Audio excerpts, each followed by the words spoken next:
Hello, good morning and नमस्ते everyone. आज है बड़ा पर्व का तीसरा दिन। आप सभी को बड़ा पर्व की बहुत बहुत शुभकामनाएं। जैसा कि मैं आपको पिछले ब्लॉग में बता चुकी हूँ, ये पर्व छठ पूजा की तरह ही होता है। तो देखिए, आज संध्या अर्घ के लिए हम सब अपने दरवाजे पर अपने अपने डलियों को लेकर के तैयार हो चुके हैं। और यहाँ देख सकते हैं आगे आगे ये मेरी जेठानी की बेटी हैं, ये दंडवत प्रणाम करते हुए जा रही हूँ। इनकी मन्नत थी, छठ पूजा में भी इन्होंने दंड दिया था और बड़े पर्व में भी ये दंड दे रही हैं। तो फिर सबसे आगे आगे यही चलेंगी, उनके पीछे पीछे हम सभी लोग डलिया लेकर के चलेंगे। और हम लोग धीरे धीरे छठ घाट की तरफ निकल चुके हैं और ये हम बढ़ रहे हैं। बड़ा पर्व यहाँ हर जगह नहीं होता है, ये हमारे इलाके में इधर होता है। ये छठ पूजा के ही तरह होता है। अगर आप लोग मेरे इसके प्रीवियस वीडियो में जाके देख सकते हैं तो यहाँ खड़ना, नहाए खाए सब छठ पूजा की तरह ही होता है। यहाँ देखिए, हम लोग तालाब पर पहुँच चुके हैं और यहाँ उतरने में थोड़ा दिक्कत हो रहा है, इसीलिए यहाँ मैं संभल संभल कर उतर रही हूँ। और मेरे पीछे पीछे मेरी बड़ी वाली जेठानी है, इन्होंने ही छठ पर्व किया हुआ है।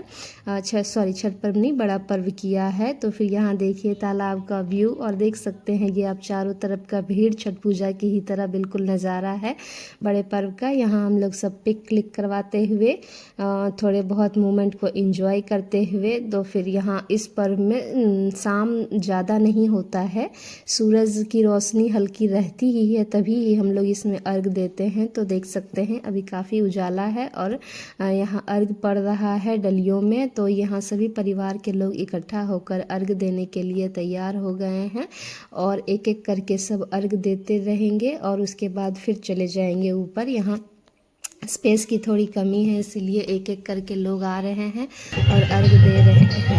और आप देख सकते हैं सभी को अर्घ देते हुए कितना अच्छा लग रहा है। चारों तरफ का व्यू भी आप देख सकते हैं तालाब में। तो फिर हम सब लोग यहाँ पर अर्घ देकर निपट चुके हैं और एक एक डलियों को फिर वापस रख लिया जा रहा है। और यहाँ पर मेरी जेठानी जी पूजा की समाप्ति की ओर बढ़ चुकी हैं और यहाँ कपूर दान कर रही हैं। देख सकते हैं यहाँ हम लोग भी कपूर जला करके जल में प्रवाहित कर रहे हैं। यहाँ मेरा बेटा देखिए, ये शौक से खुशी से आ गया है। छठ पूजा में इसने देखा था हम लोग दोनों को, तो फिर इसे भी मन किया ये करने का। तो फिर ये आ गया जिद करके कि चलो मैं भी करूँगा। तो फिर इसके हाथों से हम लोग कपूर जला करके अग्नि में दान करते हुए, जो बच्चों को जिस जिस चीज़ में रुचि लगती है उसे उसे वो चीज़ करने देना चाहिए। और ये सब का महत्व, मूल्य, मान्यताएं हमें अपने बच्चों को बतानी चाहिए।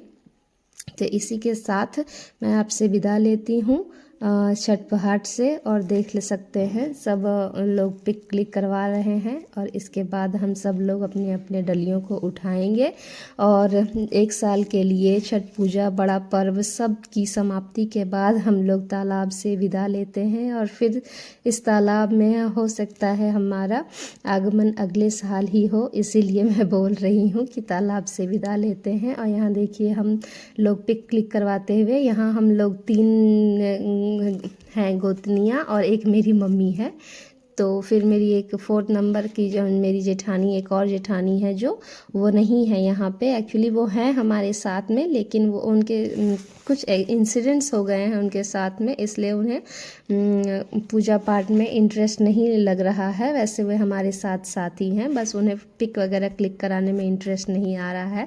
मैं मिलवाऊंगी सबको, हम 4 होती हैं, हम चारों से मैं मिलवाऊंगी आपको एक साथ। कभी इंट्रो दूंगी पूरे वीडियो में एक एक करके सब कोई को। यहाँ देखिए मेरे दोनों बेटे और मेरा भाई तीनों यहाँ बैठ करके इस पल को एंजॉय कर रहे हैं, बातें कर रहे हैं। ये सब कुछ वीडियो में कैप्चर हो जाता है तो अच्छा लगता है। तो फिर देखिए संध्या के सूर्यास्त के साथ में इस पूरे नज़ारे को एक बार और हम लोग कैप्चर कर लेते हैं और फिर चलते हैं अपने घर की तरफ। तो फिर ये बड़ा पर्व का भीड़ भी, छठ पूजा में कुछ ज़्यादा ही भीड़ रहता है, लेकिन बड़ा पर्व में भी भीड़ आजकल बहुत ज़्यादा ही होने लगा है। सभी के यहाँ हुआ है गाँव में बड़ा पर्व। तो फिर यहाँ देख सकते हैं चारों तरफ तालाब पूरा भरा हुआ है और हम लोग फिर अब उठ कर अपने घर की ओर चलते हैं। अगर आप लोगों को मेरे वीडियोस पसंद आ रहे होंगे तो फिर मेरे प्रीवियस वीडियोस अपलोडेड हैं, जा कर के देखिए। प्लीज़ लाइक कीजिए, शेयर कीजिए, कमेंट कीजिए, सब्सक्राइब कीजिए, अपने दोस्तों को भी बताइए। और यहाँ देखिए सूर्य अस्त को मैं अर्घ देते हुए, ढलते हुए सूर्य को अर्घ दे करके हम लोग अपने घर की ओर बढ़ चले हैं। ये हम लोग अपने दरवाजे पर पहुंच चुके हैं। तो फिर देख सकते हैं आप लोग, हम अपने घर पहुंच चुके हैं और यहाँ पर सभी लोग वापस आ चुके हैं छठ तालाब से। और यहाँ पर दरवाजे पर हम लोग एक साथ सभी कोई मिल कर के पहुँच रहे हैं, एक एक करके। यहाँ देख सकते हैं तालाब से आने के बाद सभी का पिक क्लिक करवाते हुए। ये घर के अंदर पहुँचने के बाद डलिया रखने के बाद मैं पिक ली हूँ। पिछले बार भी मैं दिखाई थी कि शाम को अंधेरा हो गया था, क्योंकि लाइट कट जाता है लोगों के आने जाने के वजह से, कहीं किसी को कुछ नुकसान ना हो जाए। ये मैं घर से बाहर का व्यू लेते हुए अच्छा लग रहा था। यहाँ आप देख सकते हैं कि शाम को हमारे यहाँ कथा होती है, तो फिर यहाँ ये कथा की तैयारी हो चुकी है। तालाब से आने के बाद मैं डिनर प्रिपेयर की हूँ।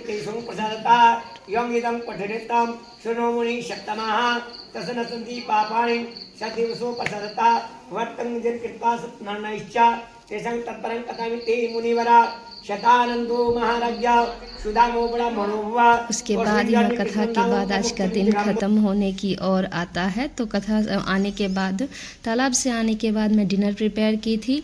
उसके बाद हम सब लोग आए इस पुराने वाले घर में। तो यहाँ पर कथा हो रही थी। तो कार्तिक महीना में पूरे मंथ, क्योंकि हर अच्छे शुद्ध भोजन किए हुए रहते हैं, इसीलिए पूरे मंथ के बीच में एक बार कभी हर किसी के यहाँ कथा हो जाता है। तो हम लोग या तो छठ के दिन संध्या अर्घ होने के बाद शाम को कथा सुन लेते हैं, या फिर बड़ा पर्व के दिन संध्या अर्घ होने के बाद वापस आकर के कथा कर लिया जाता है। तो फिर ये छठ में नहीं हो पाया था, तो आज बड़ा पर्व में कथा हो रहा है। तो फिर आइए सब लोग बैठकर कथा का आनंद लीजिए। और यहाँ देख सकते हैं कथा संपन्न होने को है और यहाँ आरती हो रही है। इसी के साथ पूजा पाठ का ये व्लॉग समाप्त होता है। और आप सब लोग भी मेरे व्लॉग को प्यार दीजिएगा, अपना आशीर्वाद दीजिएगा, मेरे साथ बने रहिएगा और लाइक कीजिएगा, शेयर कीजिएगा, सब्सक्राइब कीजिएगा, कमेंट कीजिएगा और मेरे वीडियोस को थोड़ा अपना भी प्यार दीजिएगा। और देखते हैं आगे मैं कब तक कंटिन्यू इस व्लॉग को कर पाती हूँ। तो फिर आप लोगों को बहुत बहुत छठ पूजा की, बड़े पर्व की बहुत बहुत शुभकामनाएं। तो फिर मिलते हैं आप लोगों से फिर मैं बाद में। ठीक है, bye bye, okay, thank you.